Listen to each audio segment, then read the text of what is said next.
Okay, this is excellent. What is the missing reason in the two-column proof? The reason down here, oops, sorry about that. The reason down here is going to be whatever theorem or postulate proves these two triangles congruent. But let's take a look at what they tell us. They tell us that ray MO, this ray right here, is bisecting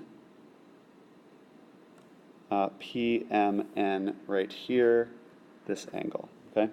So what do we have then? We have then that if it's bisected, we know that that is congruent to that. Now, ray OM, this ray coming off here, let me do it in a different color. That ray coming off there is bisecting PON, this angle right there. So what do we know there? We know then that that angle is congruent to that angle. Okay? And so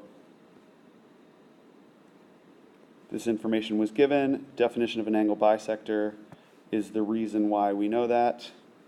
And they identify then next that MO is congruent to MO because by the reflexive property they share that side, so by the reflexive property that must be congruent to that. Then they continue by identifying that the other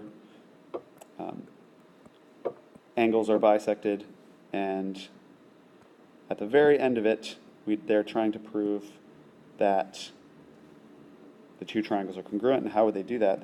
Let's see the information that we've got. We've got angle, side, and angle. So angle, side, angle congruence is going to be the thing that proves it, and that is choice A.